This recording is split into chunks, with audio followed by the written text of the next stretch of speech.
Início aqui, pessoal. Meu nome é Daniel, os que não me conhecem, eu sou anestesista do Hospital São Rafael. Recebi esse convite de Vitor, Guilherme e Rodrigo para a gente conversar aí sobre desafios perioperatórios nas cirurgias de joelho.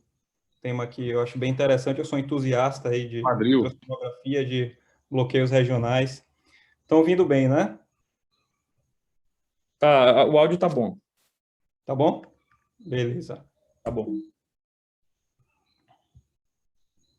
Bom, a gente vai falar principalmente sobre artroplastias de quadril, mas muito do que a gente vai falar serve também para os outros procedimentos sobre o quadril, né? As revisões de prótese, as hemiartroplastias ou as hastes intramedulares, mas focar em artroplastia porque pela importância epidemiológica mesmo. Hoje, mais de 1 milhão de procedimentos por ano no mundo, e isso devido, né, ao envelhecimento da população. A média de idade é de 69 anos, mas a depender da causa, essa média sobe muito, né? Então, as artroplastias elas são feitas principalmente por conta de osteoartrites, né? Pacientes com dor, limitação de movimento, mas nos 5% que são por conta de fratura, essa média de idade já sobe bastante. Conforme mostra esse trabalho aqui feito na Alemanha de 2021, no caso das fraturas, né, em 1990 foram 1,3 milhões de fraturas, isso também dados do mundo inteiro, e eles esperam entre 7,3 e 21 milhões de fraturas no ano de 2050. Então, essa que eu falei da idade antes, nas fraturas de quadril, quando as artroplastias são por conta de fratura, essa média já sobe para 75 anos, sendo que 30% acima de 85 anos. E desses pacientes, uma boa proporção é de idosos frágeis, né? Então, pacientes que têm reservas psicológicas e fisiológicas restritas, né? A gente vê aqui uma das classificações que seriam a partir de 3 desses itens aqui: a perda de força, o grip da mão baixo, uma sensação de exaustão, baixa velocidade de locomoção, baixa capacidade física. Aqui essa foto só para ilustrar, né, o que é que seria o quadril, quais seriam as fraturas. A gente tem que as fraturas de quadril, elas são aquelas que ocorrem até 5 centímetros abaixo do trocânter menor.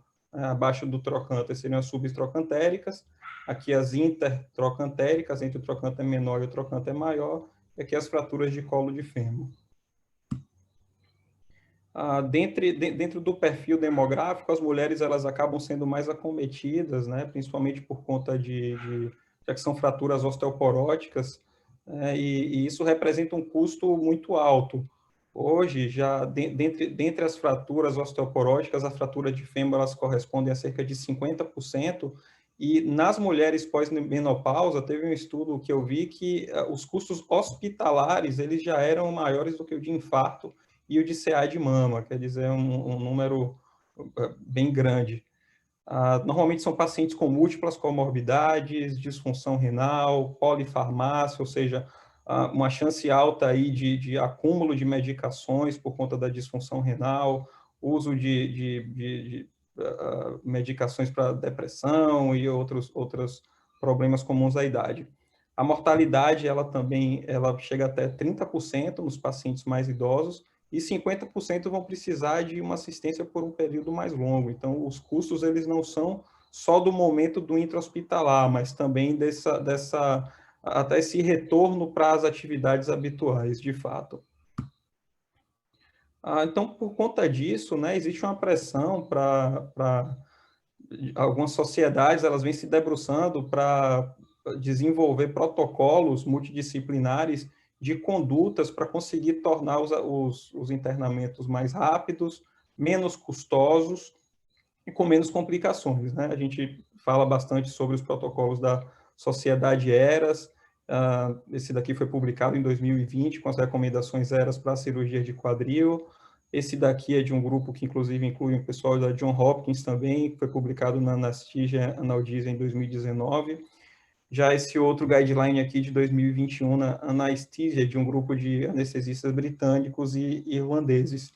Eles têm muitas coisas em comum, eu vou acabar focando mais no que traz o consenso do ERA, justamente por ser o mais conhecido também, e muitas dessas recomendações para o perioperatórios, elas meio que são o habitual da gente, né? E que também acabam ocorrendo nos outros protocolos ERAs de outras especialidades. Então, a ingesta de líquidos claros até 2 horas antes, como uma recomendação forte, a manutenção da temperatura corporal, todas essas aqui são recomendações fortes, tá?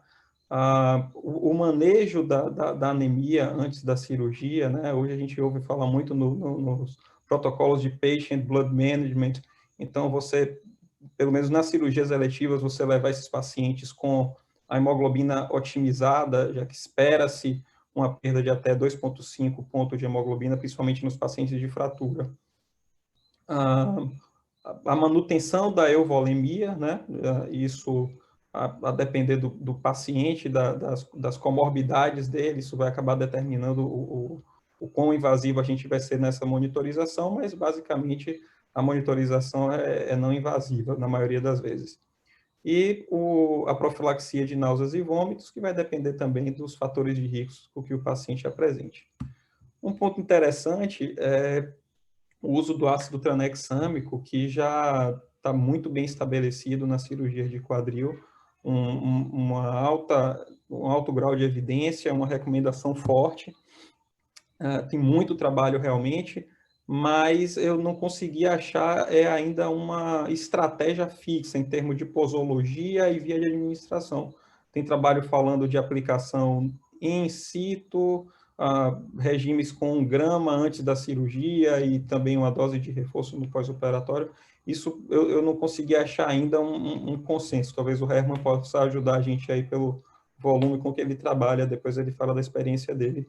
Mas trabalhos até trazendo já uma abrangência maior dos pacientes que poderiam usar o ácido tranexâmico. Esse trabalho aqui de 2017, inclusive com pacientes com história de tromboembolismo, eles tiveram uma incidência de tromboembolismo pós-operatória sem diferença para os pacientes que não utilizaram ácido tranexâmico. Mas, obviamente, a gente respeitar as contraindicações, né, que basicamente são a história de convulsão, estente coronariano, insuficiência renal grave. Para a gente, do São Rafael, a grande maioria dos pacientes, a gente acaba optando pela realização da raquianestesia para as artroplastias de quadril, né? Esse trabalho do British Journal of Anesthesia, de 2019, ele trouxe recomendações, né? Foi um estudo bem amplo, ele fez uma revisão bem ampla, e ele traz a informação de que a raquianestesia ela teve associada a menos complicações de praticamente todas as complicações pulmonares, disfunção renal aguda, eventos tromboembólicos, perda sanguínea, queda no pós-operatório. Então, apesar de um nível de evidência baixo moderado, traz como recomendação forte o uso de raquianestesia, anestesia de neuroeixo, para as cirurgias de artroplastia de quadril e de joelho. Porém, o protocolo ERAS e aquele outro consenso da Sociedade de Anestesistas Britânicos e Irlandeses, eles colocam que talvez o mais importante não seja a escolha entre anestesia geral ou raquianestesia. Talvez o mais importante seja a conduta perioperatória, o controle adequado da pressão arterial, a monitorização da profundidade anestésica. Eles chamam de anestesia geral moderna. Então, no ERAS, ele coloca como tanto faz se vai ser RAC ou anestesia geral, mas talvez o mais importante seja um protocolo institucional e essa anestesia de beira de leito. Um ponto que é bastante abordado, talvez um dos 2 principais pilares para o perioperatório da cirurgia de quadril, e que isso tem uma importância muito grande para a gente, já que a gente vai traçar a técnica anestésica que pode influenciar nisso, é a deambulação precoce. Então, os pacientes, eles devem... A mobilização precoce, que seria ou a mobilização sair da cama ou caminhar.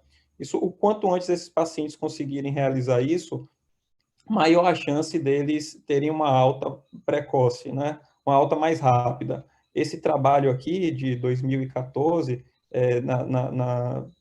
no trabalho deles, eles conseguiram a redução de 1,8 dias, que representava cerca de 20% a menos, 25% a menos de tempo de internação hospitalar. Então, a gente tem que pensar nisso sempre na hora que a gente for escolher a nossa técnica e principalmente quando a gente for pensar em bloqueio de nervo periférico, já que a gente pode, a depender do que a gente for escolher, comprometer a força muscular.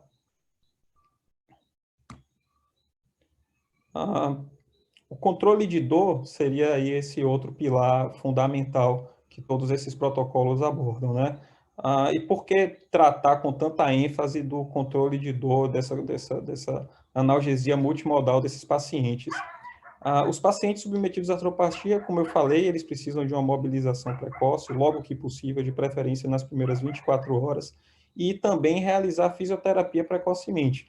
Então, essa fisioterapia, mesmo que passiva, ela tem um potencial de dor, mas ela é de extrema importância, porque ela evita a contratura capsular, contratura muscular, espasmo capsular, atrofia muscular, e tanto a fisioterapia como a mobilização precoce, elas promovem um retorno precoce às atividades básicas e também uma recuperação funcional mais rápida, alta precoce e diminuição dos custos.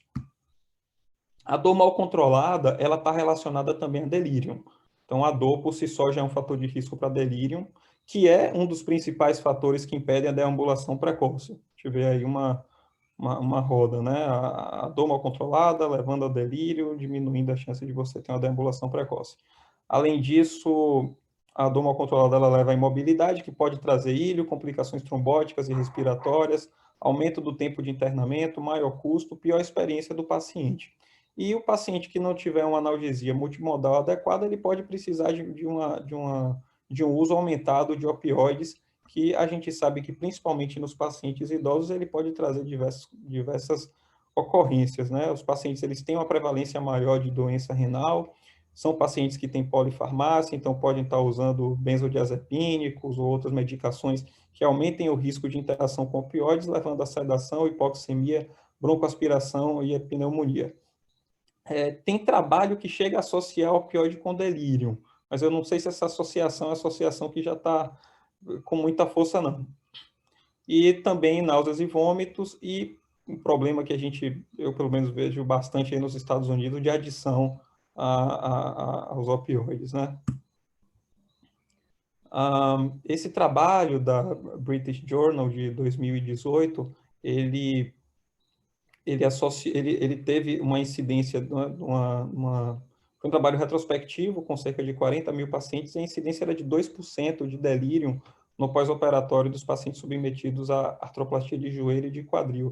E um dado interessante é que houve uma associação positiva entre o uso de opioide intraoperatório e a ocorrência de delírio.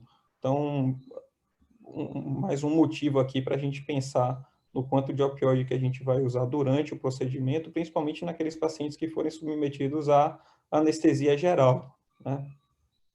Em que a gente não tem caso não se faça o bloqueio de neuroeixo, a gente deveria optar por associar um bloqueio periférico. Além disso, a dor mal controlada, a gente tem esses dois trabalhos aqui, um trabalho da PEN e um outro de uma revista da Escandinávia, que eles trouxeram uma incidência de dor persistente no pós-operatório de 27% a 28%, sendo que esse da revista Escandinávia, ele teve uma associação positiva com dor aguda pós-operatório, ou seja, o que mais influenciou o paciente desenvolver dor crônica não foi a dor que ele tinha antes da cirurgia, por conta da osteoartrite dele, mas a ocorrência e a intensidade da dor aguda pós-operatória. Essa sociedade, né, esse grupo, na verdade, o Prospect, eles desenvolvem guidelines com orientações para procedimentos específicos, orientações de controle da dor pós-operatória. E tanto eles quanto ERAS, eles trazem como um nível de evidência e uma alta recomendação o uso de paracetamol e de anti-inflamatórios não esteroidais, né? então, um nível de evidência alta para anti-inflamatórios e moderadas para paracetamol. Eu não vi nada sobre dipirona, mas principalmente porque a literatura é estrangeira, né? Eu não sei se a dipirona ela tem o mesmo efeito, mas acredito que sim. Além disso, o Prospect ele traz também a dexametasona, que ele orienta o uso de 8 a 10 miligramas no intraoperatório e, de preferência, uma dose também no pós-operatório. Ele diz que o que aconteceu foi, no máximo, um aumento mínimo das taxas de glicemia.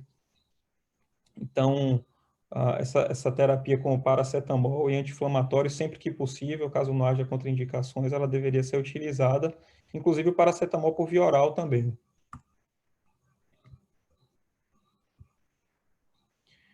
Naquele mesmo trabalho do Prospect, eles trazem aqui algumas intervenções que eles não recomendam, né? Os gabapentinoides, eles sugerem que não seja utilizado de rotina, pelo menos. Eles parecem ter uma redução do consumo de opioides, porém eles perceberam um aumento no risco de queda. A anestesia, a analgesia peridural contínua também, apesar dela ser efetiva na redução do uso de opioides, na percepção de dor, ela esteve relacionada a um retardo na deambulação, fraqueza muscular e também a retenção urinária. E qual seria o papel dos bloqueios regionais nesse contexto todo, né? Esse trabalho ele é bastante citado, diversos estudos trazem ele, é um trabalho de 2017, uma revisão da Cochrane, e ele é bastante citado por conta do rigor metodológico dele, e ele traz algumas informações interessantes. Ele teve uma evidência de alta qualidade de que os bloqueios regionais eles reduzem a dor, a movimentação após 30 minutos da realização, e uma evidência moderada de redução do risco de pneumonia, redução do tempo para mobilização e também uma redução no custo de analgesia. Essas informações são bem interessantes, principalmente essa da redução do tempo para a primeira mobilização, já que essa é uma preocupação que a gente sempre vai ter quando a gente pensar na escolha de um bloqueio regional para esses pacientes. Esse estudo, por outro lado, ele foi feito incluindo diversos trabalhos em que não foram somente com um tipo de bloqueio. Então, ele tinha aqui bloqueio femoral, facilíaca, infrainguinal, suprainguinal, e também ele não diferenciava se eram bloqueios com ou sem ultrassom. Eles não conseguiram achar uma evidência para a redução de delírio, mas eles dizem que não tinha um N adequado para isso, que não teve um N que pudesse também descartar essa associação entre a realização de bloqueio e diminuição da incidência de delírio no pós-operatório. O grupo Prospect, eles recomendam que dentre os bloqueios, caso algum bloqueio seja feito, que seja feito o bloqueio de face ilíaca. Eles dizem que seria o recomendado por conta da sua eficácia analgésica e não comprometer essa mobilização precoce. Por outro lado, eles colocam o bloqueio de plexo lombar como um bloqueio profundo, com riscos potenciais, e o bloqueio de nervo femoral, eles trazem como se tivesse uma incidência alta de fraqueza muscular. No caso do protocolo ERAS, eu achei a orientação deles em relação a bloqueio periférico para artroplastia de quadril, eu achei um pouco vago o que eles colocam, já que o ERAS ele é feito também para cirurgia. No mesmo trabalho, eles colocam tanto cirurgia de quadril quanto de joelho. Então, eles colocam como se fosse um dos pilares da analgesia multimodal, mas eu não ficou muito claro para mim o grau de recomendação que eles colocam na realização de bloqueios periféricos. Então, antes da gente falar dos bloqueios especificamente, vamos relembrar um pouco aqui de anatomia. O quadril ele é chamado de uma articulação de bola e soquete, né, formado pela cabeça do fêmur, acetábulo, e, para a gente, mais importante, a questão da inervação do quadril, né? O quadril ele é inervado pelo plexo lombar, que é formado pelas raízes ventrais de L1 até L4, E o plexo lombar, ele é formado, né, de cima para baixo pelo nervo ilho hipogástrico, o nervo ilho inguinal, gênito femoral, o cutâneo femoral lateral, o femoral e o obturador. O femoral e o obturador formado pelas raízes de L2, L3 e L4, e o cutâneo femoral lateral por L2 e L3. Esses três, cutâneo lateral femoral, femoral e obturador, são os responsáveis pela inervação nociceptiva do quadril. Além deles, cerca de 10 a 20% das pessoas têm também um outro nervo chamado obturador acessório, que a gente vai ver a importância dele um pouco mais adiante. A gente tem que se familiarizar também para a realização dos bloqueios com os músculos que estão presentes aqui no quadril. Então, aqui a gente já vai vendo o músculo ilíaco, aqui o músculo psoas, e o músculo ilíaco e psoas, eles praticamente se juntam já aqui perto do ligamento inguinal, e a gente vai ver muitas vezes na literatura sendo chamado como uma coisa só, como ilho-psoas. Aqui um outro corte, o psoas aqui está rebatido, que o quadrado lombar e os nervos passando aqui de medial para lateralmente, passando entre o quadrado lombar e o psoas. Nesse corte aqui já de uma figura de um cadáver, aqui o quadrado lombar, onde está a setinha, aqui o psoas e aqui o músculo ilíaco, aqui já a região do ligamento inguinal, o nervo femoral passando aqui ao lado da artéria ilíaca, que aqui vai virar artéria femoral. Aqui já é um corte coronal, a gente vê aqui a proximidade da vértebra, aqui L4, L5, com a formação das raízes nervosas, a gente vê bem próximo à vértebra e praticamente aqui dentro do músculo psoas. Esse outro corte, a gente consegue ver aqui o corpo vertebral, o psoas, aqui também na altura de L4. Aqui o quadrado lombar e aqui o grupamento de músculos que forma o eretor da espinha, bem próximo aqui ao processo transverso da vértebra. Esses nervos eles vão passar justamente aqui, entre o quadrado lombar e o psoas. Isso vai ter uma importância prática para a gente vai ver já já. Aqui um desenho esquemático que eu queria mostrar uma estrutura que também é muito relevante para a gente, que é a face ilíaca. A face ilíaca ela passa aqui bem próximo em contato íntimo, né, com o músculo ilíaco. O femoral fica logo abaixo da face ilíaca. A face lata fica acima da face ilíaca. E aqui a relação do nervo femoral com a artéria e veia femoral. Aqui a gente já vai ver a face ilíaca rebatida, mas a gente vê que essa face que está passando aqui na região inguinal, ela continua e sobe junto ao psoas, né? Então, os nervos, eles passam abaixo da face ilíaca. A gente está vendo aqui o nervo femoral, aqui o cutâneo lateral. O obturador a gente não vai ver porque ele passa mais medialmente aqui para sair por dentro do forame obturador.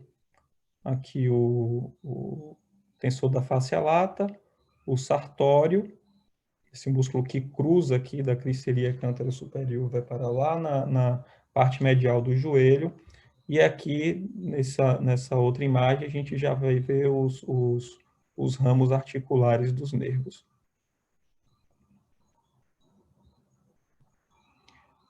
Só para lembrar, assim, que hoje não faz muito mais sentido, se a gente tem disponibilidade de ultrassom, de fazer esses bloqueios guiados por anatomia ou por parestesia, né? Hoje já está muito bem estabelecido que o ultrassom ele diminui a quantidade de reação adversa, de intoxicação por anestésico.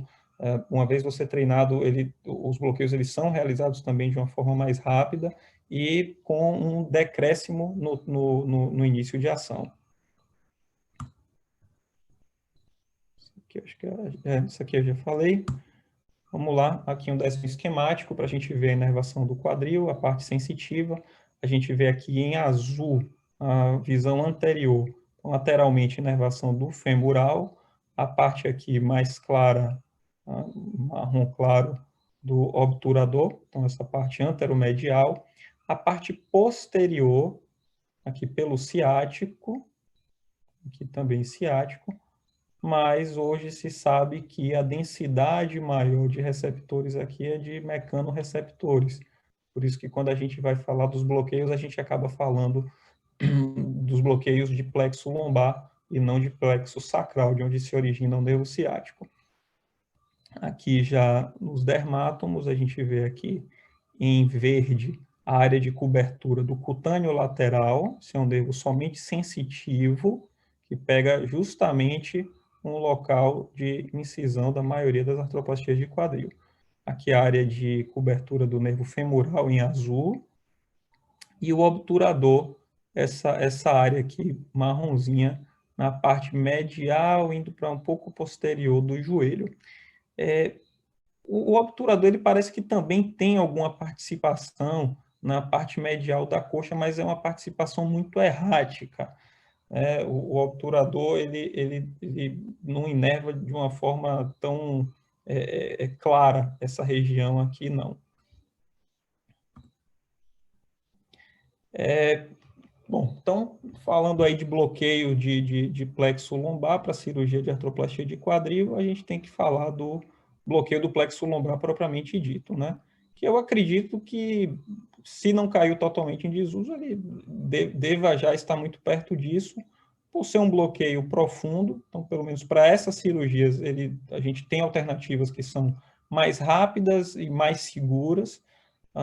É um bloqueio que inicialmente foi descrito com marcos anatômicos e que o ultrassom ele também não conseguiu pegar tão bem, porque por ele ser profundo, a própria angulação da agulha em relação ao probe, você não consegue ter uma visualização boa da agulha.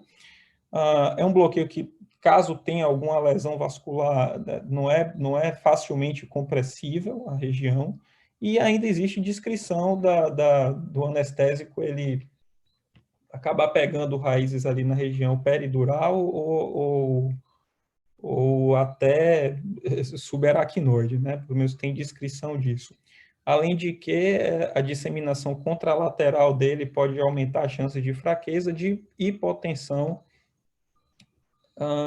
basicamente isso. E ele não é um bloqueio que deve ser realizado em pacientes anticoagulados, já que é um bloqueio profundo. Dentre os bloqueios que são mais realizados, talvez o bloqueio mais que a gente esteja mais familiarizado seja o bloqueio do nervo femoral, né? Então, é um nervo bem superficial, ele tem esse formato aqui de lágrima, né? Uma forma achatada, um nervo bem hiperecoico. Ele pode ser facilmente identificado, inclusive, pela palpação da artéria femoral, já que ele fica imediatamente ao lado da artéria femoral. E a gente vê esse contato aqui direto com o músculo ilíaco e imediatamente abaixo da fáscia ilíaca. Um bloqueio de fácil realização. A gente vê aqui a imagem, a sonoanatomia, né? A posição do probe aqui imediatamente abaixo do ligamento inguinal. A gente vê aqui a artéria femoral, o reforço acústico da artéria, aqui a parte óssea, o músculo ilíaco, a fáscia ilíaca e o nervo femoral, ele está aqui embaixo. A abordagem é feita de lateral para medialmente, normalmente em plano. Aqui a gente já vê o nervo se destacando após a administração do anestésico local. O nervo femoral ele pode estar escondido também, até embaixo da artéria, e tem umas localizações anômalas, mas normalmente ele fica aqui do lado da artéria femoral mesmo. O problema do bloqueio de femoral é que ele só vai pegar o nervo femoral, né? Com os volumes indicados pelo menos, que é de 10 ml, por volta de 10 ml, você vai bloquear o nervo femoral, mas você provavelmente não vai bloquear o cutâneo lateral, que faz a parte da analgesia da pele, e você também não vai bloquear o nervo obturador, que faz a inervação da parte anteromedial da cápsula do quadril. Aqui só um desenho esquemático. O INE, lá em 1973, ele tentou criar, né, um bloqueio que seguisse os padrões dos bloqueios que a gente usa no plexo braquial, em que a gente bloqueia os nervos ali meio que no compartimento, né? Por exemplo, o bloqueio axilar, em que os nervos estão ali juntos, ou o supraclavicular, em que uma injeção só você consegue bloquear os principais nervos e fazer uma anestesia completa do membro superior. Então, ele desenvolveu, a partir dessa noção da face ilíaca, ele desenvolveu esse bloqueio que ele chamou de a técnica de paravascular inguinal de bloqueio do plexo lombar, ou também chamado de bloqueio de 3 em 1. Essa técnica, inicialmente, ela era descrita imediatamente abaixo da linha inguinal, a partir da palpação da artéria, uma técnica que levava em conta a geração de parestesia, e ele fazia uma injeção, tentando fazer essa injeção cranialmente, visando com grandes volumes de anestésicos, que esse anestésico subisse pelo compartimento da face ilíaca em direção ao psoas e conseguisse bloquear não só o nervo femoral, mas também o nervo obturador e o cutâneo lateral. Ele descreveu que conseguiu fazer isso, né? Basicamente, ele testou através de perda de sensibilidade. Apesar do INE ter dito né, que teve um êxito no desenvolvimento dessa técnica, ela não foi muito reprodutível, não. Então, os estudos eles não foram muito consistentes depois em bloquear os 3 nervos com a técnica de Wiener. Ele até ficou conhecido depois como técnica de 2 em 1, porque parecia bloquear somente o femoral e o cutâneo lateral. Ela aparentemente não se dissipava até a região de obturador. O Dahlen, já em 1989, ele fez um teste, esse teste foi feito em crianças, inclusive, em que ele comparou a técnica descrita pelo INE com uma técnica alternativa de bloqueio, também querendo abordar a região da face ilíaca, e que ele chamou de bloqueio da face ilíaca, né? O bloqueio do compartimento da face ilíaca. Ele dividia em 3 sobre o ligamento inguinal, abordava a junção do terço médio com o terço lateral, e através de uma técnica de duplo clique, né, após passar a face relata e a face ilíaca, ele fazia também um volume de cerca de 40 ml. O Dallins, ele descreveu como se ele tivesse tido uma taxa de 90% de sucesso no bloqueio dos 3 nervos, contra 12% quando ele utilizou o bloqueio descrito lá pelo INE em 1973. Só que ele também, a avaliação dele também foi sensorial, né? Foi pela perda de sensibilidade. E a gente vai ver que essa não é a melhor forma da gente ver se houve realmente o bloqueio do nervo obturador. Então, como é que hoje é feito o bloqueio de face ilíaca? Ele é um bloqueio que a sonoanatomia é bem parecida com a do bloqueio femoral, né? A diferença é que a gente corre o probe, né? A gente começa identificando a artéria femoral, a gente corre o probe lateralmente até identificar o músculo sartório, que está aqui, esse triângulozinho querendo aparecer aqui na tela lateralmente. A gente vê no desenho esquemático o sartório aqui também. Então, ao invés dele fazer a injeção ao lado da artéria femoral, como sugeria o INE, a diferença é que ele faz essa técnica mais distante do nervo, mais distante da artéria também, e mais próximo do cutâneo lateral femoral. Então, hoje, a orientação é que esse bloqueio seja feito na junção entre o sartório e o músculo ilíaco imediatamente abaixo da face ilíaca. Então, quando a gente puncionar em plano, vindo de lateral para medial, quando a gente puncionar a face ilíaca, a gente vai ter aquela formação daquela imagem zíper, em que essa face ela é separada do músculo ilíaco. O anestésico ele vai andar medialmente e lateralmente.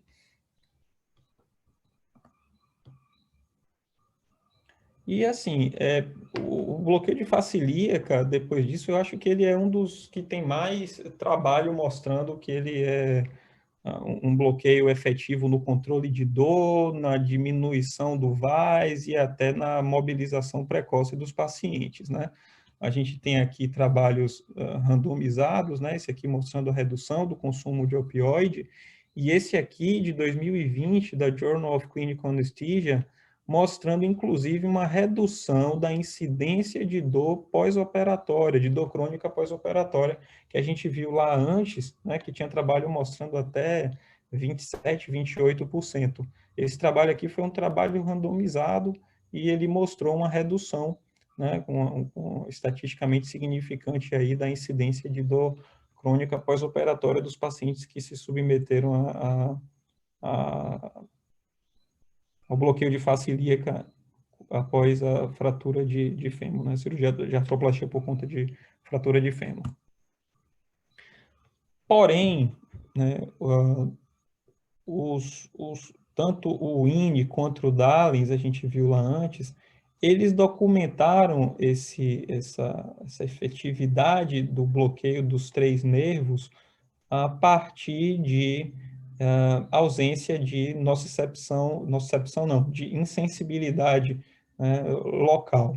Mas o que a gente sabe é que o nervo obturador, né, vamos lembrar que são o nervo obturador, o femoral e o cutâneo lateral, que a gente deve bloquear aí para conseguir um bloqueio completo para a cirurgia de quadril. O nervo obturador, ele não é um nervo que dá para confiar muito na inervação cutânea dele na coxa. Então, eles avaliaram somente essa sensibilidade na coxa. Então, esse trabalho de 2015, da Journal of Clinical Anesthesia, ele pegou, se não me engano, foram 10 pacientes para avaliar a força motora e também avaliação com ressonância da dissipação do anestésico após a injeção. E eles perceberam, primeiro, que não houve fraqueza em nenhum dos pacientes que eles testaram, fraqueza no caso da adução da coxa, né? O obturador é responsável pela adução do quadril, e nas imagens aqui acima, a gente, pelo menos ele descreve que o anestésico ele não chegou até a área onde ele precisaria chegar para conseguir pegar o nervo obturador. Então, não quer dizer que esses bloqueios eles não sejam eficazes em reduzir o consumo de opioide ou na sensação de dor do paciente. Não, clinicamente, eles parecem funcionar. Agora, ao mesmo tempo, eles parecem não pegar bem o obturador. Então, será que eles são o que melhor poderia ser oferecido para esses pacientes? Né? Será que algum bloqueio poderia oferecer uma analgesia ainda melhor, se conseguisse contemplar também o nervo obturador? Provavelmente sim. Esse trabalho de 2011, ele foi um trabalho feito com cadáver, em que tentou-se, né, fazer uma abordagem diferente do bloqueio de face ilíaca. Ao invés dele ser feito infrainguinal, como classicamente era feito o bloqueio, a gente viu as imagens ali antes, logo abaixo do ligamento inguinal, foi proposta uma abordagem suprainguinal do bloqueio, com a tentativa de fazer com que esse anestésico subisse mais cranialmente, e eu acredito que justamente visando o bloqueio também no nervo obturador. Esse grupo aqui do Vermelin, eles fizeram esse trabalho, agora eu não me lembro qual foi o ano, mas acho que foi 2017. Acho que foi 2017. E esse trabalho é bem interessante porque eles compararam o bloqueio suprainguinal da face ilíaca com o bloqueio infrainguinal. A gente já vai ver como é que é o bloqueio suprainguinal. E essa comparação foi feita num grupo de pacientes, né, de voluntários, em que eles bloquearam no mesmo paciente, de um lado infrainguinal e do outro lado suprainguinal. Então, a comparação foi feita dentro do próprio paciente. Esses bloqueios foram feitos com 40 ml de cada lado de anestésico diluído. E o que é que eles observaram? Eles observaram um bloqueio sensitivo, mais completo, com a abordagem suprainguinal. Porém, eles também não tiveram redução da força da adução da coxa, sugerindo uma possível não contemplação do nervo obturador. Mas eles atribuem essa não redução da força redução na concentração do anestésico. Como eles fizeram 80 ml por paciente, eles acabaram fazendo um anestésico mais diluído, eles acreditam que por isso não deve ter resultado na diminuição de força na adução da coxa, já que as imagens de ressonância que eles obtiveram mostravam realmente uma cefalização maior do anestésico até a área que eles atribuem, a área que eles deveriam chegar para contemplar o nervo obturador. Então, como é que é feito o bloqueio de face ilíaca suprainguinal? Esse já é um bloqueio que talvez precise de um pouco mais de treinamento, nada demais, mas a gente vê a posição do probe aqui, ela está direcionado ao umbigo, o índex dele está direcionado para o umbigo. A gente pode começar escaneando a partir da espinha ilíaca antero-superior e ir descendo, né, seguindo por cima da região inguinal, até visualizar essa estrutura óssea, que é a espinha ilíaca antero-inferior. Uma vez a gente visualizando a espinha ilíaca antero-inferior, a gente vai procurar caudalmente o sartório e cranialmente o músculo oblíquo interno, certo? Um outro marco importante de localização é a artéria circunflexa profunda. Então, se a gente conseguir ver a espinha ilíaca antero-inferior, sartório, o oblíquo interno e ainda a artéria circunflexa profunda, são um sinal de que a gente está no lugar certo. A injeção ela deve ser feita, de preferência, acima de onde está a espinha ilíaca. A agulha nesse desenho está aqui, mas pelo que eu vejo, ela deveria ser um pouco mais adiante aqui, mais cranialmente. Uma forma que eles fazem uma comparação que eles chamam de bow tie ou hourglass, né, que seria a gravata borboleta ou a ampuleta. Eles né, acham parecido aqui essa estrutura formada pelo sartório com o oblíquo interno, com a gravata borboleta e a ampuleta. Aqui a imagem da espinha ilíaca, né? A gente vê aqui a espinha ilíaca, a sombra acústica dela, aqui o músculo ilíaco, e aqui o músculo oblíquo interno, né? Já chegando aqui para dentro do abdômen, e aqui a artéria circunflexa profunda. Uma vez injetado o anestésico, a gente vai ter também aqui esse efeito zíper, né, que a gente vê a separação do sartório e do oblíquo interno em relação ao ilíaco, que ele é afastado, ele é empurrado para baixo. E aqui o ponto que, pelo menos, esse trabalho ele sugere como ponto de inserção, né, bem aqui entre o sartório e o oblíquo interno. Então, já existem trabalhos mostrando, inclusive trabalho randomizado, mostrando que o bloqueio da face ilíaca suprainguinal, ele é efetivo, ele reduz realmente, pode reduzir o consumo de opioide, a percepção de dor dos pacientes. E, mais recentemente, em 2018, esse outro trabalho com cadáveres, eles foram estudar, o objetivo era até para radiofrequência aí, mas eles foram estudar a inervação da cápsula do quadril, e eles perceberam que existia lembra aquele nervo obturador acessório que a gente viu lá, que só tinha 10, 20% dos pacientes? Eles acharam em cerca de 54% dos pacientes. Então, 100% tinha inervação aqui do femoral e do obturador, mas 54% também do obturador acessório. Então, além de trazer essa informação, eles mostraram aonde esses nervos, a parte dos ramos articulares, eles passam. Ele trouxe aqui informações de sonoanatomia também, e esses nervos, os ramos articulares, tanto do femoral quanto do obturador acessório, eles passam entre a espinha ilíaca antero-inferior, aquela mesma que a gente viu ali no suprainguinal, e a iminência iliopúbica.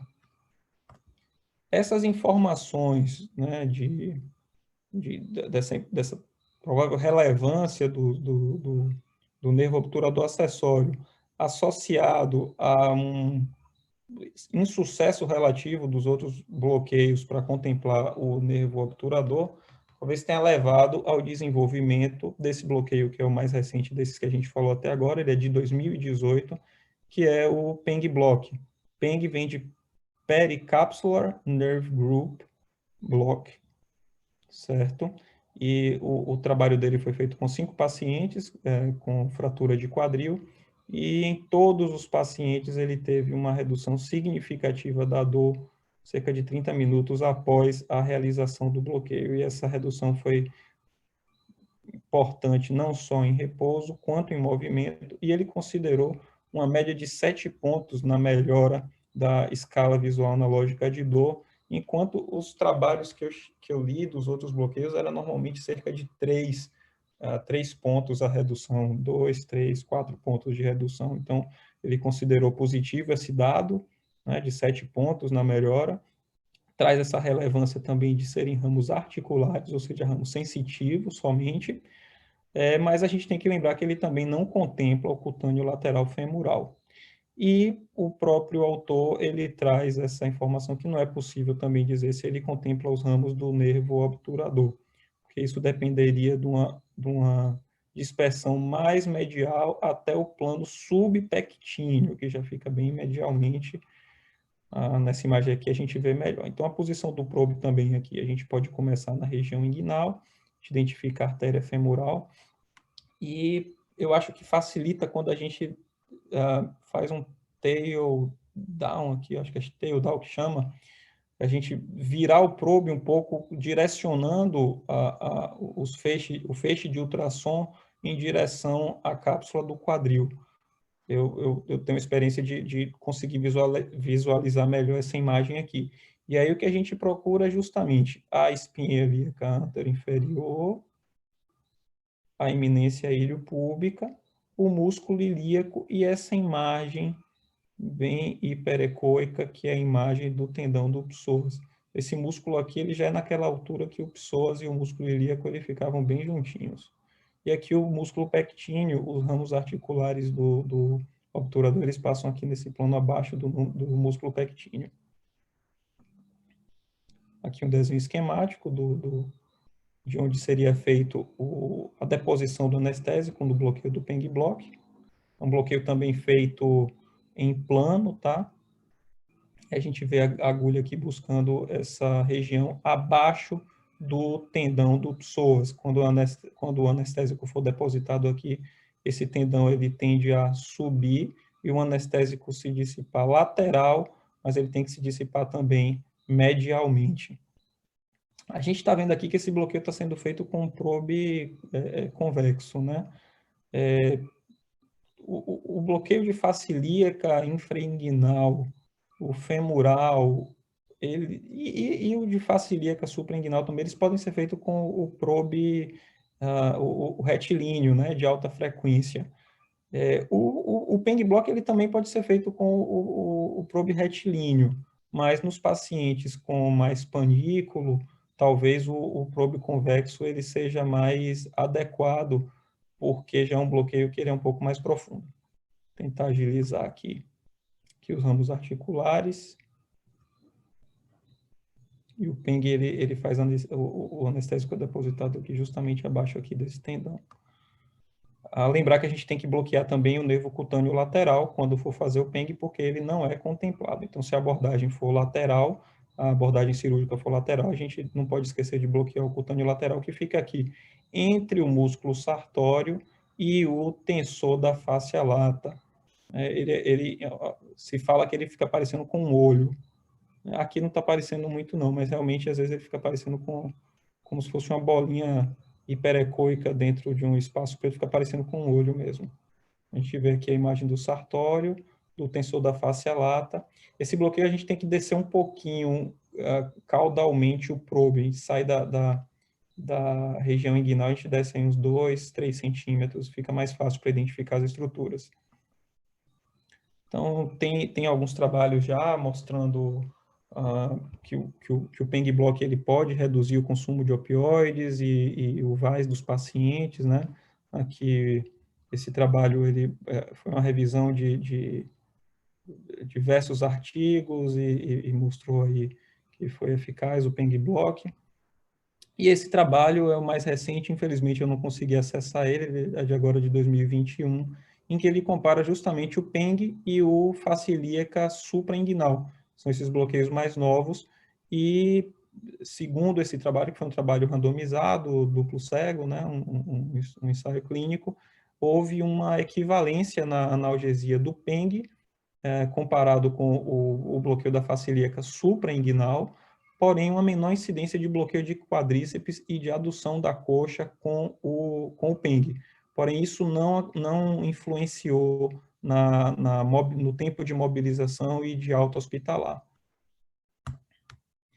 A Anissora, ela traz esse algoritmo em que ela sugere que para os pacientes que vão fazer a cirurgia de artroplastia de quadril, em regime de fast track, que ela teria uma deambulação nas primeiras 3 horas, ele sugere a realização do PENG Block associado ao cutâneo lateral, um volume de 10 ml no PENG Block, mais 3 ml no cutâneo lateral, e caso não seja em regime de fast track, o que a Anissora sugere é o bloqueio da facilíaca suprainguinal, com volume de 25 a 30 ml, um volume até menor do que o que os trabalhos falam, que é de 40 ml. A Anissora fala que esse bloqueio seria o mais consistente mesmo, né? Eu achei bem empolgado, assim, o pessoal da Anissora com o bloqueio da facilíaca suprainguinal, mas ele é um bloqueio que também ele tem menos trabalho do que o infrainguinal. O infrainguinal desses bloqueios, ele é o que tem mais coisa dizendo aí, que ele realmente é um bloqueio que pode ajudar na redução de opioide e até na deambulação precoce, sem afetar a força muscular. Queria só falar rapidinho aqui também de 2 bloqueios que a gente vem comentando, vez ou outra, que é o bloqueio do quadrado lombar e do eretor da espinha. A gente vê nesse corte coronal esquemático aqui a relação bem próxima do músculo psoas com o quadrado lombar. O quadrado lombar é esse músculozinho aqui.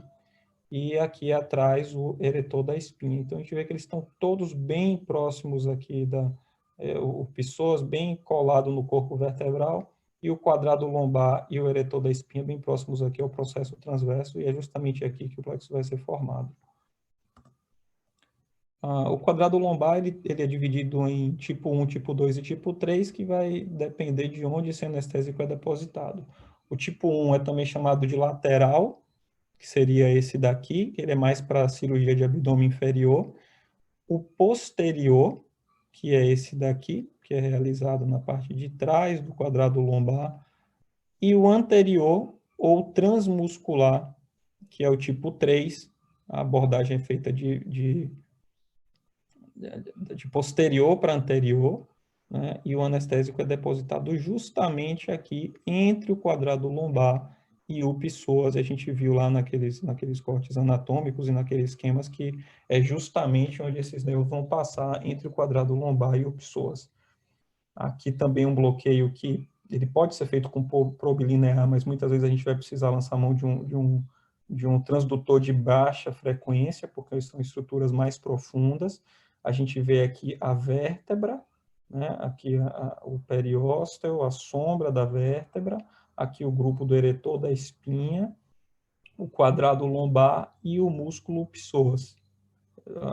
A abordagem aqui vem de trás para frente, esse bloqueio também nem sempre a agulha vai ser bem visualizada, e o anestésico depositado aqui entre o quadrado lombar e o psoas.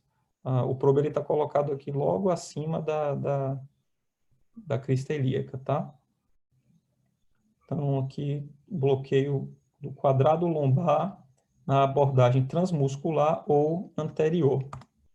E teve uma aula, esses dias até, que foi ministrado no canal da SBA, que falava sobre o protocolo ERAS, e o pessoal meio que sepultou lá o quadrado lombar por conta desse artigo aqui da Anesthesiology.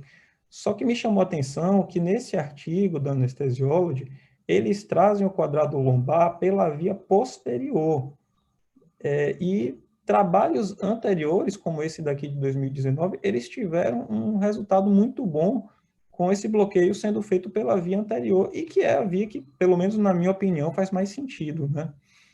Então, eu acho que não dá para cravar que o quadrado lombar não serve, porém, frente aos outros bloqueios, eu não consigo ver muita vantagem se fazer um quadrado lombar para uma cirurgia de quadril. Mas servir, aparentemente, ele serve. Outro bloqueio que, esse daqui, eu acho que pega o corpo todo quase, né? É o bloqueio eretor da espinha. Ele também tem trabalho mostrando a realização do eretor de espinha em planos mais baixos, né? Na região lombar. Aqui a gente vê um corte do processo transverso e o plano do eretor da espinha passando aqui por cima. Aqui já a sonoanatomia, né? A gente procura o processo transverso quando ele deixa de ser redondo, que seria a imagem das costelas, e passa a ficar com um formato mais quadrado. Aqui o plano em que a gente vai depositar o anestésico, de preferência aqui na quina do processo transverso, a gente vai procurar aquele efeito de zíper também. Aqui só para mostrar, né, como estão perto, como são próximos, né, o quadrado umbral, o eretor da espinha e o psoas. Isso aqui é um trabalho que foi feito comparando, né, o quadrado lombar com o eretor da espinha, mostrando uma semelhança aí na capacidade analgésica, no VAS, no consumo de tramal, que foi o opioide que eles consideraram aí. Então, parece aí que o bloqueio no eretor da espinha também serve para reduzir o consumo de opioide em cirurgia de quadril. As considerações finais sobre bloqueios que eu queria deixar aqui é que apesar do ERAS ele tá meio confuso, né? Eu acho que a tendência é que os bloqueios eles sejam cada vez mais incorporados à nossa prática, não só na cirurgia de quadril, como nas outras cirurgias ortopédicas e também nos outros procedimentos cirúrgicos abdominais, torácicos. Isso muito porque a ultrassonografia ela está mais disponível. A maioria dos serviços aqui em Salvador hoje já conta com ultrassom. Novos conhecimentos anatômicos a gente viu que surgiram. Até 2018 o pessoal estava descobrindo coisa de anatomia ainda. E o PENG ele tem essa característica, né, de ser um bloqueio que poupa a parte motora, mas acho que principalmente, né, a gente vai individualizar. Talvez não seja uma coisa que a gente vai indicar para todos os pacientes, isso sempre vai ter que ser discutido com a equipe cirúrgica, ver qual é a percepção dos cirurgiões, e dentre esses bloqueios, o de face ilíaca inguinal, ele é o que tem mais trabalho publicado mostrando alguma vantagem, e eu considero que, assim, nos pacientes que vão precisar ser feitos por anestesia geral, eu acho que os bloqueios eles devem ser feitos em todos os pacientes, como uma forma de poupar opioide e né, da gente entrar nesse conceito realmente de anestesia multimodal. Então, nos pacientes de anestesia geral e naqueles pacientes alérgicos a anti-inflamatórios, ou ao analgésico, a dipirona, ou ao paracetamol, ou que não possam usar por algum outro motivo, como úlcera gástrica, disfunção renal ou cardíaca, ou nos pacientes também que a gente não queira usar opioide por outros motivos, interação medicamentosa, risco de adição, etc. Eu queria falar rapidamente aqui, acho que mais 2 minutos eu termino só, a revisão de prótese, né, ela já é um procedimento à parte, né, são cirurgias mais cruentas, mais prolongadas, elas ocorrem principalmente por conta de dor, fratura ou infecção da prótese. Acaba que a gente muitas vezes vai precisar fazer uma anestesia geral por conta desse posicionamento mais longo, mesmo que associe a um bloqueio de neuroeixo também. São cirurgias com maior risco de sangramento, né, até o dobro do volume de sangue. Então, ácido tranexâmico, cell saver, as estratégias de patient blood management com reposição de ferro ou até de eritropoetina pré-operatória. Além disso, tem maior risco de lesão neurovascular e dor pós-operatória, inclusive dor neuropática. E a gente tem que pensar que essas cirurgias, justamente cirurgias com maior perda sanguínea, maior perda volêmica, a gente talvez tenha que lançar a mão de uma monitorização invasiva com mais frequência, tem que ser mais liberal, né? Além disso, né, para terminar essa parte de desafios perioperatórios, a gente lembrar da síndrome de implantação do cimento ósseo, que é uma síndrome caracterizada clinicamente por hipoxemia, hipotensão, no caso do paciente que está com bloqueio de neuroeixo, rebaixamento de nível de consciência, ou queda de capnometria no paciente que está sob anestesia geral, e que ocorre devido a uma hipertensão pulmonar aguda com falência de ventrículo direito e de ventrículo esquerdo. Ela pode ser dividida em grau 1, 2 e 3, o grau 1 mais leve, né, com uma queda mais leve de saturação e de pressão sistólica, o grau 2 já com a queda de saturação abaixo de 88%, notar aqui que ele só ocorre em 3%, né? 20% podem ter o grau 1, que seria essa mais leve, talvez às vezes não seja nem diagnosticada, e 1% somente é que vai chegar nos casos mais graves de uma falência cardiorrespiratória. Ela está mais associada à cirurgia de hemiartroplastia, ou seja, ao invés de artroplastia total, seria só a troca da parte femoral, sem trocar a parte acetabular. Então, a hemiartroplastia está mais associada, mas pode ocorrer também na PTQ e na prótese total de joelho. A fisiopatologia, ela não é muito bem esclarecida, né? Mas a gente acredita que tem aí uma migração, êmbolos de uma reação ao metacrilato, que é o composto do cimento que é usado para fixação da prótese, e ela pode ocorrer tanto na instrumentação do fêmur, quanto na redução, na cimentação, ou mesmo no implante da prótese. É importante, então, a gente estar sempre em contato com a equipe cirúrgica, né, conversando aí dos tempos cirúrgicos, saber o que é que está se passando ali na mesa de cirurgia com o paciente, para a gente estar preparado para reconhecer os possíveis declínios hemodinâmicos e respiratórios. E um ponto que esse trabalho, esse guideline, publicado em 2015, traz é a manutenção sempre da pressão arterial o mais próximo dos níveis pré-indução possíveis, lançando mão deliberadamente de vasopressores ou de fluidos. Então, acabou. Era isso.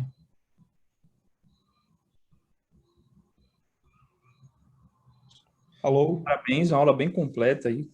Ela conseguiu abordar tudo. E, assim, ninguém mandou perguntas, né? Aqui, É interessante se o pessoal começar a ter dúvidas, encaminhar algumas perguntas. Senão, a gente pode começar também conversando aqui com o Herman e saber mais ou menos um pouquinho o que é feito lá no serviço dele. Eu acho que vale a pena a gente diferenciar também, primeiro, para começar, quadro de cirurgia eletiva para cirurgia de urgência. O que é que muda, tanto com relação ao tratamento, anestesia? Tem algum protocolo específico do Monte Sinai aí, Herman, que você pode comentar?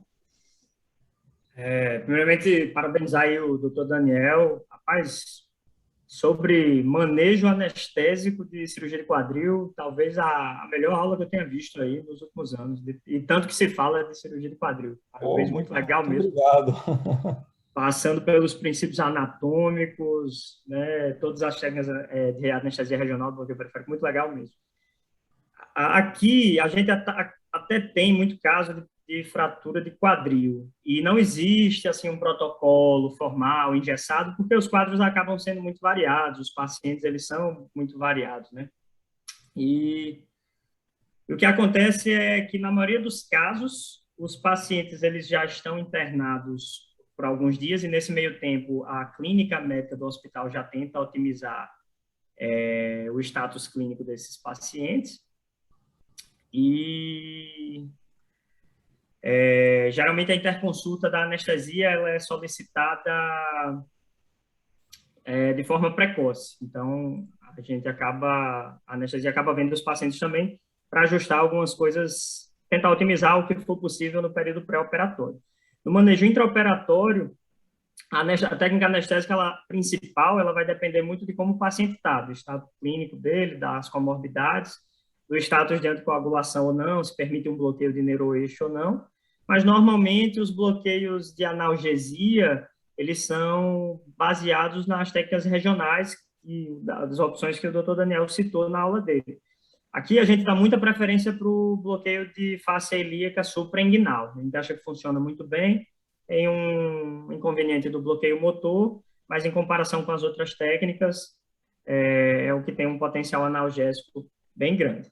Quando o paciente é passível de ser submetido a um bloqueio de neuroeixo, a gente geralmente tenta fazer o bloqueio periférico antes, na block room, ou mesmo na sala cirúrgica, mas antes de começar tudo, sob alguma sedação. até para dá-lo uma quantidade de analgesia suficiente para que ele possa sentar ou ficar em decúbito lateral para que possa fazer o bloqueio de neuroeixo. E aí esse bloqueio periférico acaba sendo o bloqueio de face ilíaca suprainguinal. E aí, depois do bloqueio, depois de um certo alívio, a gente senta ou deita o paciente de lado para fazer o bloqueio de neuroeixo. E o resto do manejo anestésico vai depender da situação clínica que o paciente exige. Vai precisar de uma artéria ou de um gel com mais calibroso. Muito raramente a gente passa acesso central nesses pacientes, porque na maioria das vezes a dificuldade maior é sangramento. Então, se você tiver um acesso venoso calibroso, já acaba sendo suficiente. E não há eventual necessidade de droga vasoativa. A gente pode até começar a infusão de droga vasoativa diluída pelo acesso periférico calibroso também. Nos casos que os pacientes são mais limítrofes ou têm mais comorbidades, ou às vezes estão até anticoagulados, a técnica anestésica principal acaba sendo direcionada para anestesia geral, a monitorização a depender da necessidade do paciente e do porte da cirurgia, mas o bloqueio regional periférico sempre tem um papel importante nesses casos. Então, para as fraturas de quadril, é mais ou menos isso que a gente acaba fazendo por aqui, na maioria dos casos. Boa noite. Deixa eu fazer uma pergunta aqui, Magarão. Você citou aí, uma questão do bloqueio motor, e é isso que eu queria ver. Um dos objetivos principais da analgesia é permitir a mobilização e deambulação precoce. Como é que funciona aí vocês? E também queria ver o pessoal da ortopedia, qual a programação que eles têm normalmente de pós-operatório imediato desses pacientes e de que forma esses bloqueios, uma vez acontecendo um bloqueio motor mais denso, de que forma isso atrapalharia essa recuperação e de que forma acontece isso aí com vocês aí no serviço de vocês do Canadá? Aqui no Monte Sinai, a prioridade para a deambulação precoce e reabilitação precoce é mais para os pacientes que já foram triados e foram categorizados para o regime de artroplastia ambulatorial, aqueles que o plano é dar alta no mesmo dia da cirurgia. Então, nesses casos, a gente ainda tem um protocolo em desenvolvimento, mas no momento, para esses casos, a gente está fazendo PENG Block, com ropivacaína 0,5%, 15 ml de volume, bloqueio do cutâneo lateral femoral, ropivacaína 0,5% com 5 ml de volume, e a gente complementa esses dois bloqueios com um bloqueio do obturador, que o Daniel até citou a técnica subpectínea, ou a técnica de Nielsen, com ropivacaína 0,25, 10 ml, para a gente evitar até um bloqueio motor do obturador. A gente acha que dessa forma a gente cobre um pouco mais a cápsula articular, dando uma analgesia de qualidade, sem bloqueio motor. E normalmente esses pacientes, eles depois de 2, 3 horas do pós-operatório, depois que passa o efeito da raquianestesia, eles conseguem deambular e fazer os exercícios com a fisioterapia já na RPA. Geralmente, quando eles não conseguem fazer os exercícios, não é por questão de bloqueio motor, é por limitação pela dor mesmo. Nos pacientes que vão ficar internados, que não são candidatos ou elegíveis ao regime ambulatorial, a gente não se preocupa muito com a reabilitação mega precoce, porque normalmente a fisioterapia e a reabilitação elas não começam no mesmo dia, elas começam só no dia seguinte. Então, para esses casos, o bloqueio regional de escolha é o bloqueio de face ilíaca suprainguinal. E aí a gente não se preocupa tanto com bloqueio motor precoce, até porque a solução que a gente usa é de ropivacaína 0,25 ou 0,375%, e o bloqueio motor dessas soluções mais diluídas, eles acabam sendo acaba durando mais ou menos 6 horas, 8 horas. Então, se o paciente é operado de manhã ou de tarde, no outro dia de manhã ele já não tem mais bloqueio motor. Então, do ponto de vista de analgesia, são meio que essas as metas que nós buscamos aqui. Agora, o feedback do pessoal da ortopedia, até para ter uma sensibilidade, seria bem legal mesmo. Quer falar aí, Guilherme, para a gente? Boa noite, gente. É um prazer para a gente poder compartilhar com vocês. É raro a gente ter essas reuniões multidisciplinares e eu acho isso bem importante para que a gente esteja bem ajustado.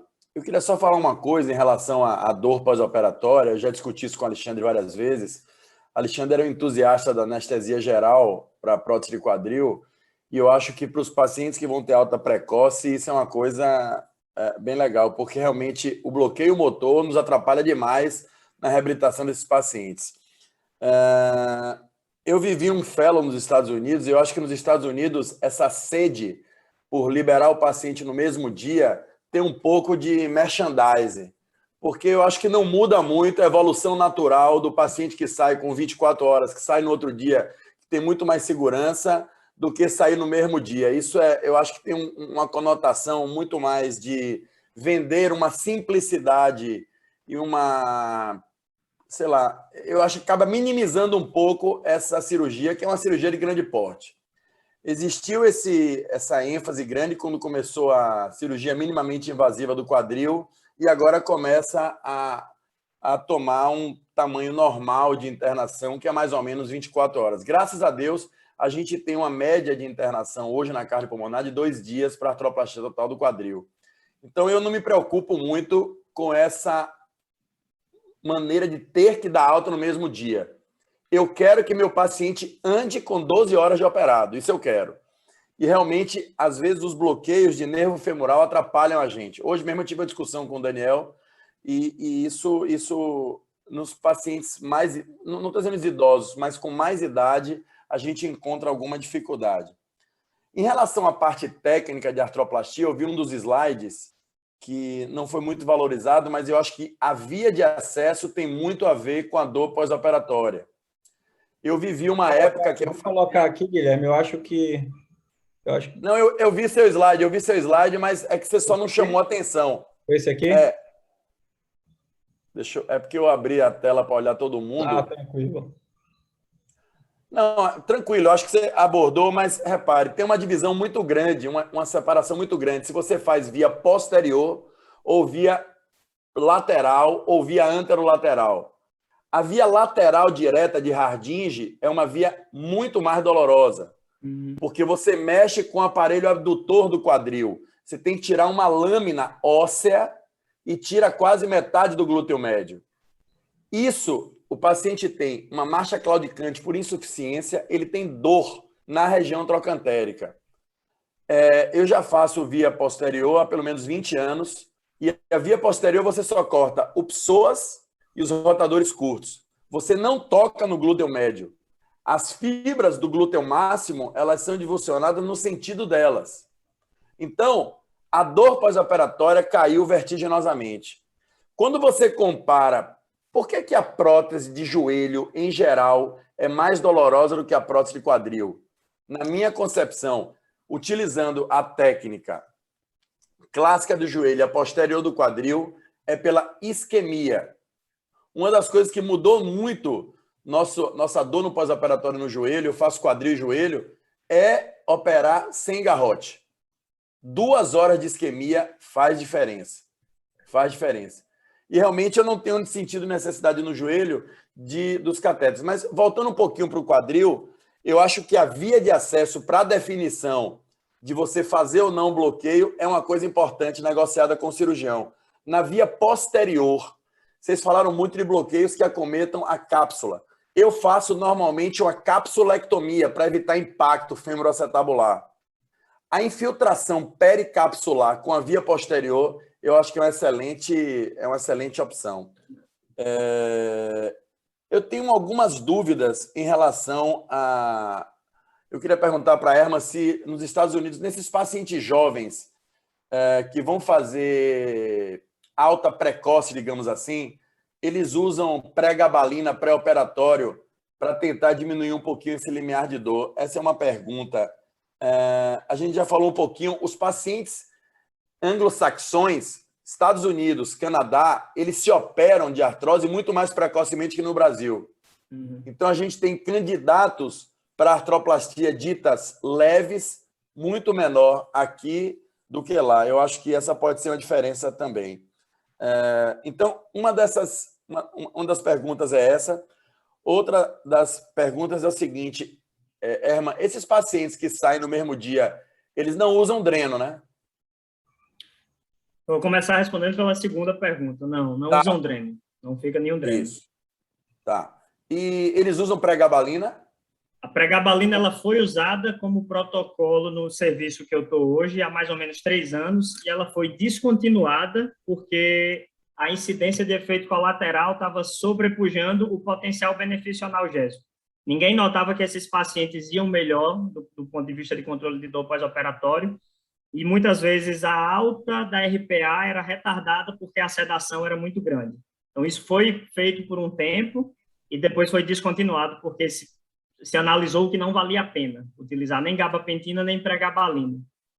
Mesmo em doses pequenas, tipo 50 miligramas de 12 em 12, 50 miligramas à noite, né? A questão foi que doses pequenas talvez não tenham potencial de controle de dor, e aí doses maiores que os estudos mostravam que tinham esse potencial analgésico causavam muita sedação. E aí a direção do serviço foi procurar outros caminhos que não esse. E no seu serviço, eles fazem mais que via para prótese de quadril? Mais a via posterior também. Essa é uma diferença brutal. Uhum. Se o paciente não é submetido à via posterior, para mim é quase que impossível que ele tenha alta no mesmo dia. Se ele fizer uma via de Watson-Jones lateral ou anterolateral, é praticamente impossível, porque realmente é muito mais dolorosa. Você preserva na via posterior todo o glúteo médio, que é uma diferença bem grande. Uhum. E você fazia via posterior associada à infiltração pericapsular local, você acha que tem algum valor? Aqui todos os casos eles são feitos com a infiltração analgésica local, antes do início do fechamento dos planos musculares da cirurgia. A gente acha que funciona, os trabalhos e as evidências sugerem que funcione também. Só que uma coisa, pelo menos aqui no serviço, para os supervisores, não exclui a outra, né? A gente sempre tem essa tentativa de fazer o bloqueio periférico até como uma adição à técnica analgésica. Como eu falei antes, quando é esperado que o paciente deambule precocemente e o paciente é candidato ao regime ambulatorial, o bloqueio tende a ser um bloqueio que preserve mais a força motora, como eu disse, peng block, cutâneo lateral e obturador isolados, separados. Quando é um regime de admissão, o paciente vai ficar internado e muito provavelmente ele vai começar a reabilitação dele só no dia seguinte, o bloqueio de face ilíaca. Uma coisa que eu tinha esquecido de comentar e que eu acho que é importante, que você falou, Guilherme, questão do bloqueio motor, até quando a gente vai escolher a técnica de neuroeixo ou geral, é que aqui para os pacientes candidatos ao regime ambulatorial, a gente faz uma raquianestesia com mepivacaína, é um anestésico local de curta duração. É muito semelhante à lidocaína, funciona muito parecido, a gente não faz bupivacaína para esses casos. Nos outros casos, que os pacientes vão ficar internados ou que a gente acha que a cirurgia vai demorar um pouco mais, aí a gente faz a RAC com a bupivacaína, o que vai dar mais tempo de bloqueio motor e sensitivo mesmo. Mas a mepivacaína é bem rápida, então, assim, depois de 3 horas e meia, o paciente também já está mexendo com completo reversão do bloqueio intratecal. É interessante, eu acho que isso é uma coisa bem A interessante. gente não tem mepivacaína no Brasil. Eu acho que não tem formulação de lidocaína sem conservante para fazer raquianestesia com segurança.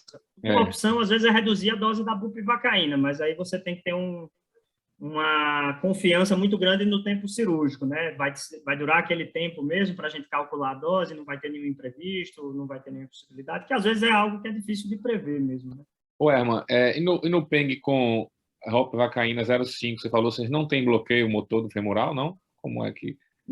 A gente não vê bloqueio motor de femoral, apesar de que há alguns relatos na literatura que reportam isso, mas o que a gente acha é que quando o peng block dá bloqueio motor é porque ele foi injetado no lugar errado. E aí, como o Daniel mostrou lá, é muito tênue, você está abaixo do tendão do psoas e fora do músculo psoas, né, ali no teto do acetábulo, na superficial periósteo, e às vezes, pela própria dificuldade de visualização, você pode injetar dentro do psoas o anestésico local. E aí, anestésico local dentro de um ventre muscular, muitas vezes pode causar uma fraqueza muscular específica. E o psoas, como é um dos principais responsáveis pela flexão da coxa, aí você pode ter um bloqueio motor muscular, geralmente quando você injetou ali dentro do músculo, né? Então, não foi exatamente o plano-alvo que se anseia nesse bloqueio. E a utilização de catéteres perineurais aí, como é que vocês nesses casos, vocês colocam? A gente coloca catéter perineural para cirurgia de quadril, normalmente em pacientes que vão ficar internados, em pacientes que a gente acha que vai ter um fator de risco maior para uma dor mais intensa. Então, pacientes com história de dor crônica, histórico de uso crônico de opioide em altas doses, ou pacientes com passado de problemas com opioide ou com dor crônica, ou pacientes com muito alto risco a fazerem delírio pós-operatório, que já tenham tido histórico de delírio porque precisaram usar opioide no pós-operatório, ou opioide por alguma outra situação. E aí, nesses casos, e geralmente esses casos são casos mais complicados, dificilmente eles seriam candidatos a alta precoce ou alta no mesmo dia.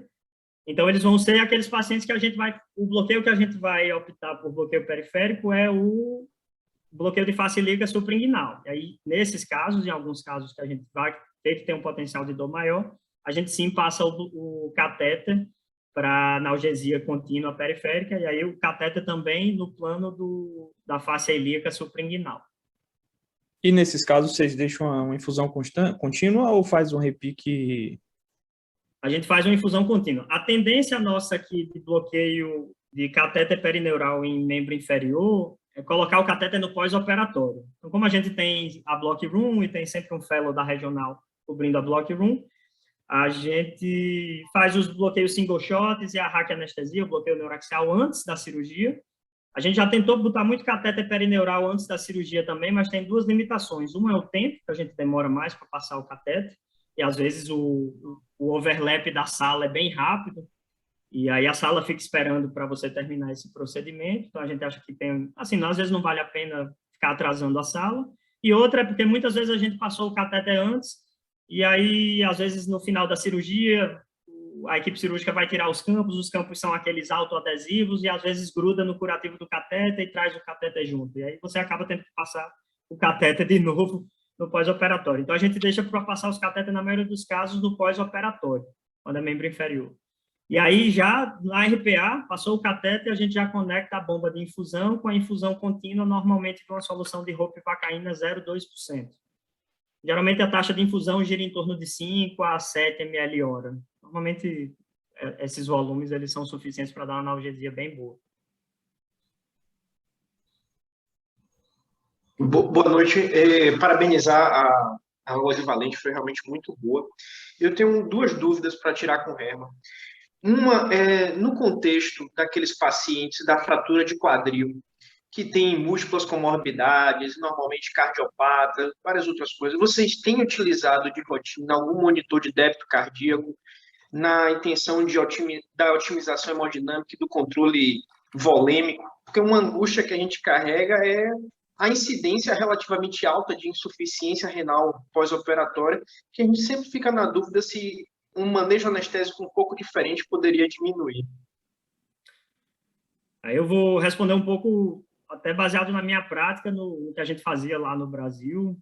Aqui no Monte Sinai é engraçado, porque eles têm um limiar muito baixo para invadir o paciente do ponto de vista de pressão arterial invasiva, mas, coincidentemente, o monitor de débito cardíaco que a gente tem é só o não invasivo, o Nikon, ou Chita, né? Aquele baseado na biorreatância, o que, particularmente, eu acho que tem muito artefato, não funciona muito bem.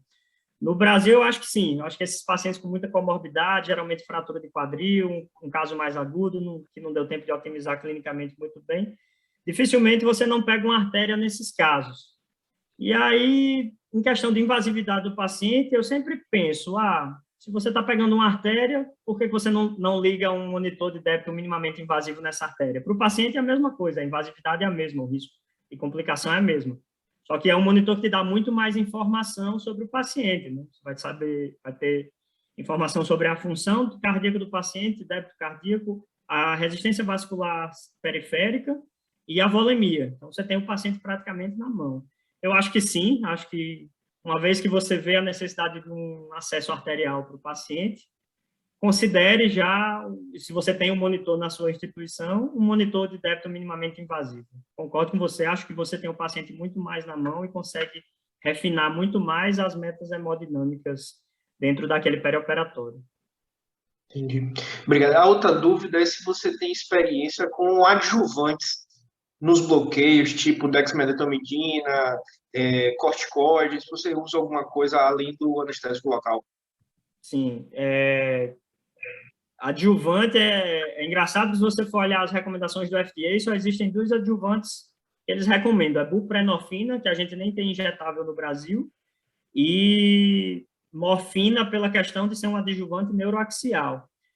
Os outros adjuvantes têm muito trabalho, alguns trabalhos meio duvidosos, você nunca sabe se ele funciona para uma ação local ou para uma absorção sistêmica do que você está injetando lá, e as respostas são as mais variadas.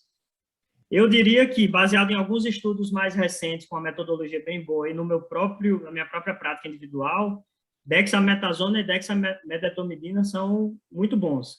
A dexamedetomidina diminui o tempo de latência do bloqueio, alonga o tempo de analgesia, e a tendência à hipotensão e bradicardia são muito discretos. Os pacientes não têm hipotensões ou bradicardias clinicamente significantes. Porém, ainda tem um custo alto. E há alguns trabalhos que comparam dexametasona e dexamedetomidina, e o efeito clínico da dexametasona pode ser o mesmo ou até maior. No Brasil, eu tenho uma prática de associar dexametasona a todos os meus bloqueios periféricos, geralmente uma dose de 6 miligramas por bloqueio. Eu achava que funcionava muito bem, prolongava o efeito analgésico de uma forma bem bacana. Aqui, por uma questão de serviço, o supervisor, ele gosta muito mais da dexamedetomidina. Então, esse é o adjuvante que a gente acaba usando. Em alguns casos, que a gente não vai pôr catéter. Então, quando a gente quer uma analgesia um pouquinho mais prolongada. E a dose que você usa aí? A dose é 25 microgramas por bloqueio. Entendi. Muito obrigado. É um cutâneo lateral? Você usa também? Não, porque o cutâneo lateral é uma inervação muito superficial do quadril, né? Então, ele ajuda, mas normalmente o componente dele ele não vai ser um componente importante de dor, o território utilizado por ele. A gente acaba utilizando mais a dexamedetomidina nos bloqueios de membro superior, quando a gente quer encurtar o tempo de latência, e às vezes é um bloqueio mais difícil de deixar um catéter. O membro superior, tirando o infraclavicular, a chance do catéter migrar é muito alta, né? Então, ou então em alguns pacientes que a gente não vai colocar o catéter no membro inferior e acaba adicionando a dexamedetomidina. Nos bloqueios de quadril, em alguns casos mais selecionados é que a gente adiciona, a maioria a gente acaba não adicionando. E saindo um pouco já que o Vitor perguntou aí, saindo um pouco do quadril, e para pé, vocês usam esses adjuvantes? Ou vocês colocam catéter em ciático? Quando é single shot, a gente acaba colocando o adjuvante também, dexamedetomidina. Geralmente, cirurgia de pé, o bloqueio do ciático poplíteo geralmente dá conta. Se tiver algum componente medial de tornozelo, o bloqueio do canal dos adutores com adição. Mas há uma tendência maior da gente estar sempre colocando os catéteres poplíteos também. Então, quando a gente vai pôr o catéter, a gente evita o adjuvante. E manda para casa com catéter, bomba elastomérica? Como é que vocês têm essa experiência aí? Para alguns casos de fratura de tornozelo, quando vão para casa no mesmo dia, sim. A não ser... Geralmente, a gente não faz isso quando o cirurgião tem algum receio do ponto de vista de síndrome compartimental, ele quer avaliar a dor pós-operatória, não quer que nada maqueie, aí a gente não coloca. Mas quando a cirurgia é tranquila e eles dizem que não há receio disso, sim, faz o bloqueio do nervo ciático poplíteo, deixa o catéter e manda o paciente para casa com bomba elastomérica também, conectada ao catéter. E para tirar a bomba, ele volta com 2 dias, 3 dias e tira? Ele tira, né? O paciente tira em casa. A gente tem um manual de instrução, o grupo da dor aguda geralmente liga diariamente para esse paciente, e ele tem os telefones de contato com o grupo de anestesia, e o anestesista que tiver de plantão, mesmo que seja à noite do hospital, e se tiver, recebe já uma instrução de todos os sinais de alerta, de tudo que ele deve esperar, sentir, potenciais complicações, e as instruções de como retirar o catéter, e como manejar o catéter. E a solução é ROP 0,2? O ropivacaína 0,2%.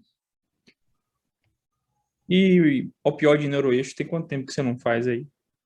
Rapaz, aqui, quando o paciente fica internado, a gente faz, porque tem um estudo de um dos staffs aqui, que comparou morfina no neuroeixo e RAC sem morfina, e notou que, na verdade, o tempo de internação dos pacientes é mais curto quando você faz a morfina intratecal, e a diferença de retenção urinária não foi estatisticamente significante. Então, aparentemente, a incidência não foi diferente. E o controle de dor é bem melhor. Então, os pacientes que vão ficar internados, a gente faz morfina intratecal sem peso na consciência. Esse compliance aí tá meio complicado. O trabalho é dele. Essa não é a nossa experiência, não. Eu entendo, Tá aí para uma falar a das... verdade, eu até concordo, principalmente para cirurgia de quadril, Sincera... porque tem os trabalhos da década de 90 que mostram talvez um aumento de risco de infecção da prótese.